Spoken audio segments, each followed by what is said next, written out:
Hi, I'm Adam Nitti, and I'm an artist and bass clinician for D'Addario. And I want to continue on the theme of making patterns musical and talk about sequences. Sequence on the bass, as it applies to a scale form or a similar form, means that you're going to take each individual scale degree and you're going to build a sequence of notes that are played in succession. So if you wanted to play, for example, sequenced threes, what that means is for every note in the scale, you play 3 notes ascending up the scale or going back down the scale, depending on which direction you're going. So I'll show you what that means. For sequenced threes, I would start with scale degree 1. And for all of these, I'm going to use the C major scale. And I'm going to play a 3-note per string form that would line me up with the 8th fret on the E string, that C note there, and I would be playing the notes C, D, E, F, G, A, B, C, D, E, F, G. So that's the form I'm going to use for all of these, and I'm going to use the same fingering for the sequence that I do in the scale. So sequence threes means that starting with scale degree 1, I'm going to go 3 notes in a row. 1, 2, 3. Then I would move to scale degree 2 and move another 3 notes in a row. 2, 3, 4. Then I would move to scale degree 3. 3, 4, 5. Then 4, 5, 6. 5, 6, 7. And if you caught my other video clip on playing intervallically using the scale forms, you would understand that these are a way that you can take something that's used for exercises all the time in a very non-interesting way and making it a lot more interesting and a lot more musical because you are randomizing the way the notes are being played in the scale. So I want to go through, just like I did with the intervallic series, I went seconds through sevenths. We're going to apply that same number of options to the sequences as well. So we're actually going to go sequence 2s through sequence 7s. So we'll start with sequence 2s. And what's interesting about sequence 2s is that they sound exactly like intervallic seconds. And the reason for that is when we play 2 notes in a row in succession, we're moving up a step in terms of scale degree, but we're also moving up a step that's a second. So 1, 2, that distance creates a second as an interval on the bass, but it also creates a sequence of 2 notes in a row. So let's play that using the C major scale. I'm going to start with scale degree 1, go up, and then back down. So here it goes. 1, 2, 3, 4. 1, 2, 2, 3, 3, 4, 4, 5, 5, 6, 6, 7, 7, 1, 1, 2, 2, 3, 3, 4, 4, 5. Now just like we did with intervals, when we come back down, we turn the whole form upside down. So now we're moving backwards with sequence seconds. 1, 2, 3, 4, 5, 4, 4, 3, 3, 2, 2, 1, 1, 7, 7, 6, 6, 5, 5, 4, 4, 3, 3, 2, 2, 1. We just talked about sequence 3s, so let's hear what that sounds like in action. Once again, we're taking each note in the scale and we're playing 3 notes in a row based on the notes that are in that scale. So scale degrees are always going to be in succession, but this time 3 in a row instead of 2 in a row. Sequence 3s. 1, 2, 3, 4.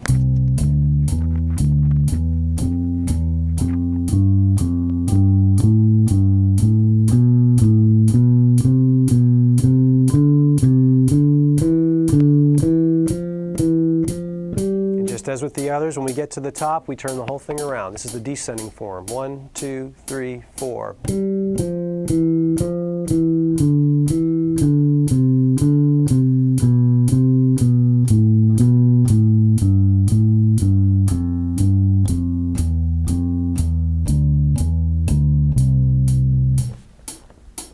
Sequence 4s are going to go 4 notes in a row.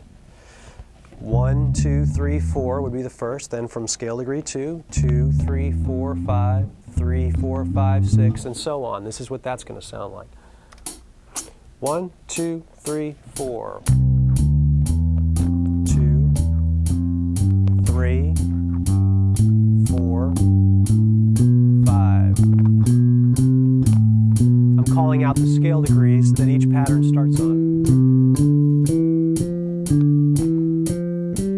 Now going back down.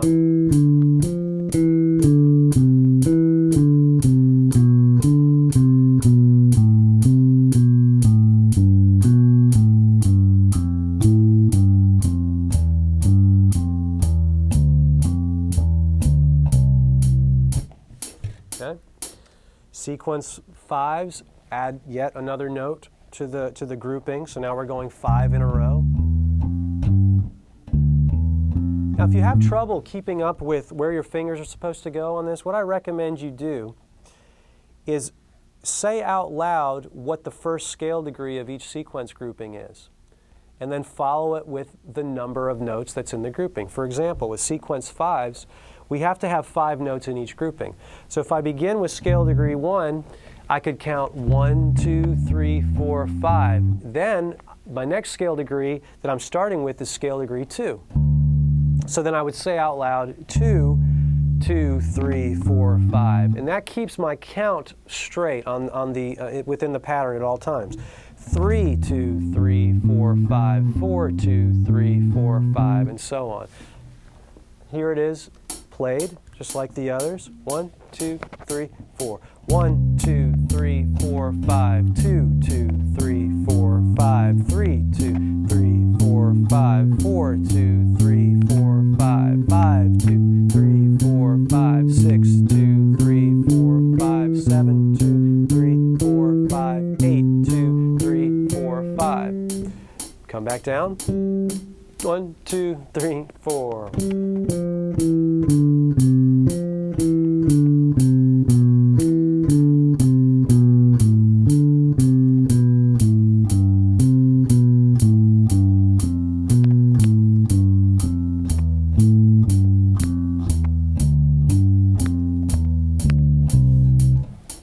Now, if you pay attention to my hand while I'm playing, you'll notice that just as with the intervals, the intervallic exercises, I'm still using the same fingerings on each of the notes that I would have used, whatever the combination is that I'm playing. They're the same fingering that I would have used if I was just playing the scale up and down in that single position.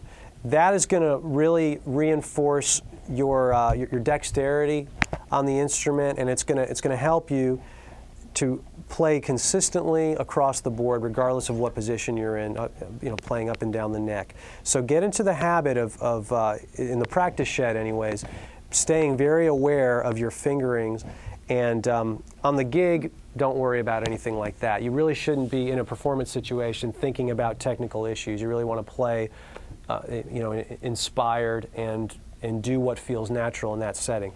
But anytime you're in the practice shed, definitely pay attention to all the minute details, because that's what's going to take you up level by level by level as you continue to progress as a player.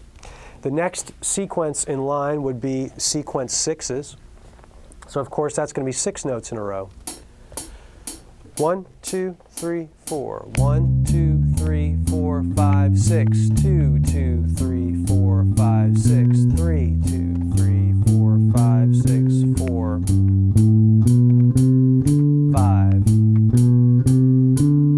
6, 7. Then we go back down.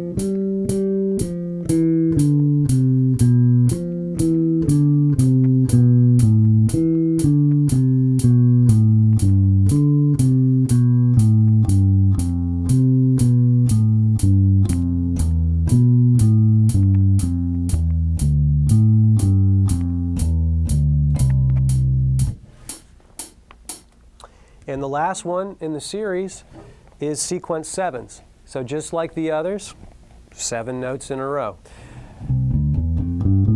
But this one you may really have to count for, because it's easy to lose track with this particular pattern because you're covering so many notes in a short amount of time. So once again, just count along out loud if you have trouble.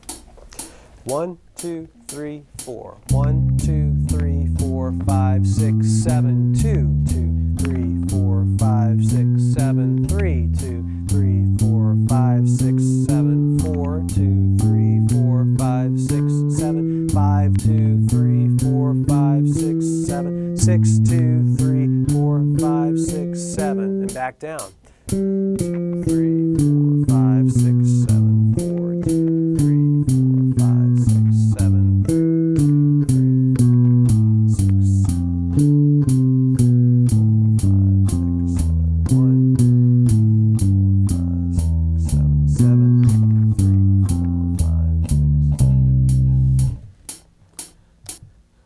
So that's all of them. Sequenced approach to playing scale forms, much more musical than just running the scale up and down. So give these a shot. Don't forget the ear training aspect of these, just as with the intervallic exercises. Be able to sing these in your mind, away from the bass and with the bass in your hands. Internalize this stuff every moment you're working on it, and be sure that you are leading your ideas, leading your concepts, leading what you execute on the gig, leading that with your ears and not your eyes.